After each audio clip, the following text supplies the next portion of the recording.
They tell you it's a career-defining opportunity with unprecedented growth potential. But the interview was the first of many lies. You show up to find the strategic role you were promised doesn't exist. Instead, you're trapped in a digital Groundhog Day, running the same meaningless reports, sitting in the same pointless meetings, counting down until it's Friday, which never comes fast enough.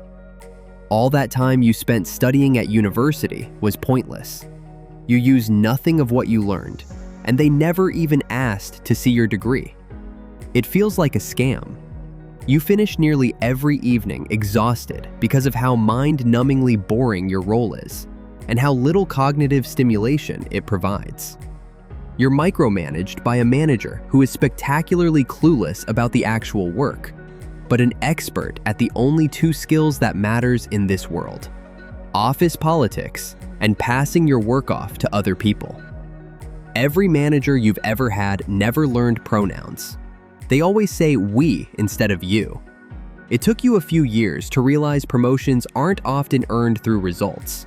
They're handed out over coffee or pints. Your incompetent colleague who's mastered the art of managing up, hiding their disasters, shifting the blame, smiling at the right moment. They're climbing the ladder. And you? Your reward for being competent is simply more work. The workload of the 3 people around you who quietly gave up months ago, now sitting on your desk. Meanwhile, the cost of living keeps climbing, and your salary remains the same for the last 3 years. Every time you ask for a raise, you get the same script. Budget constraints. Let's revisit next quarter. Next quarter comes, and your salary increase is never discussed again. When you finally get a salary increase for going above and beyond, it's the same increase Andre got, who often forgets to do his job. You see new hires with less experience than you get paid more than you. So why do people stay? It's not passion. It's not loyalty to the company. It's because most people are caught between 2 evils: enduring a toxic, soul-crushing environment that punishes being good at your job and rewards politics, or facing the terrifying reality of not being able to pay the bills. It's not a career. It's a part-time hostage situation with a paycheck. To understand why the corporate dream became a nightmare, you have to look at the stories behind the desks. This is Daniel. Daniel did everything right. He went to university, got the degree, listened to the corporate recruitment presentations about impact and leadership pathways. Then he got his first job. And he spends his days formatting spreadsheets and copying numbers into templates. No strategy, no big decisions, no impact. And that's the first reason people hate office jobs. The promise and the reality don't match. You're sold ambition, but given administration. A year later, a recession hits. Other firms cut salaries by 5%. Daniel's firm cuts by 10%. Management calls it shared sacrifice. But rent hasn't gone down. Groceries haven't gone down. Electricity definitely hasn't gone down. And that's another reason people hate office jobs. When things go bad, employees absorb it. When things go well, they don't share it. This is Sarah. She joins a bank after a very impressive interview. Exposure, autonomy, strategic visibility. After 1 month, she realizes the role is running queries and updating the same Excel template. Every month is exactly the same. The role she was promised never existed. It was a fictional story. And that's why people hate office jobs. The job description is far closer to fiction than reality. This is John. John works in an office. And John has to work with what everyone quietly refers to as a lifer. His name is Martin. Martin has been in the same office for 17 years.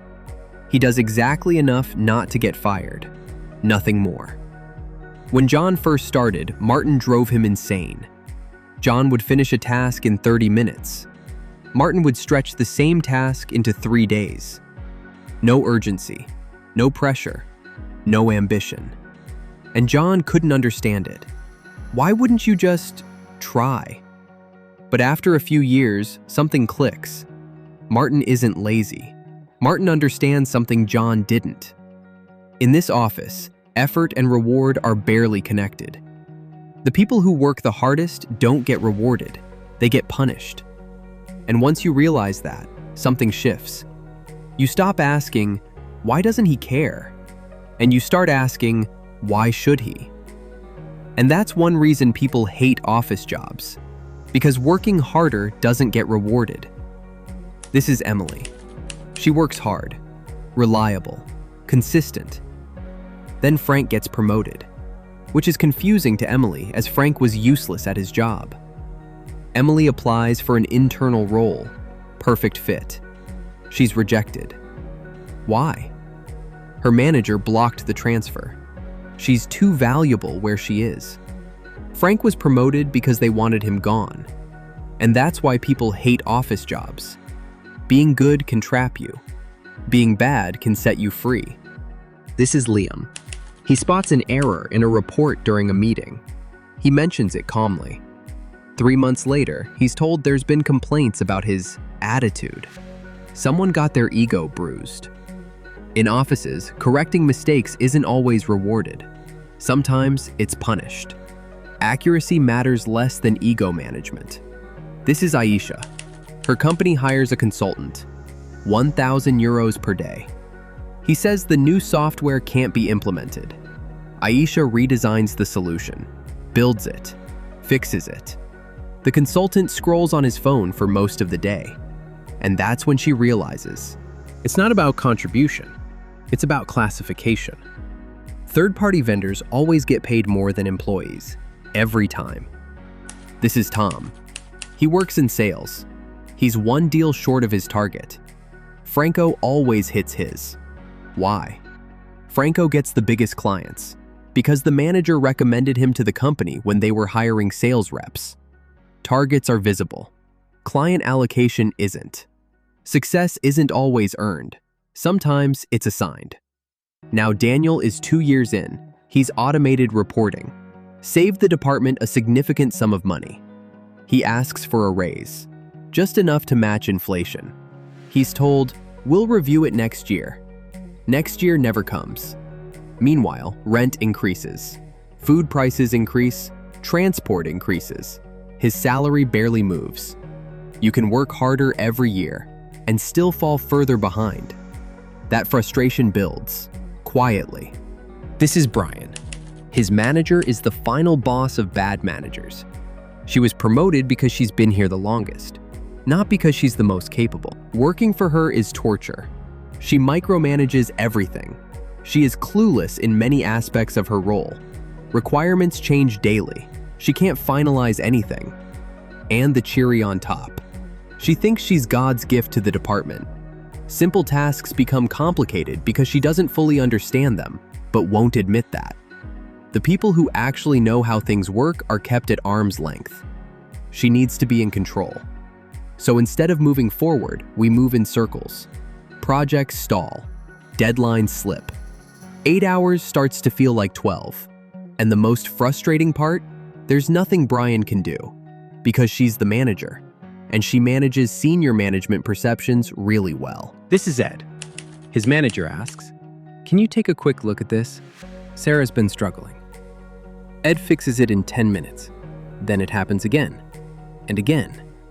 Before long, Ed is doing his job, and half of someone else's. Not because Ed was promoted, but because Ed is competent. There's no new title, no salary increase, just a quiet expansion of responsibility. Ed's workload grows. Ed's evenings get longer. And when Ed asks about pay or progression, you hear, we don't have budget right now, but we'll talk about it early next year. That's when you realize, in an office, being good doesn't just get you noticed, it gets you more work, for free. Finally, Daniel becomes a contractor. Better pay, less illusion. He's asked to chat with a new hire. Soon, that hire is asking for training on Daniel's reports. He realizes he's training his cheaper replacement. And that's when it fully clicks. You are seen as nothing more than a tool, no different than a software application. When people say they hate office jobs, they don't mean the spreadsheets. They mean the politics, the blocked promotions, the stagnant pay, the fragile egos, the feeling that effort and reward aren't connected. It's not the office. It's the system inside it. And once you see it, you can't unsee it. And that's why people hate office jobs.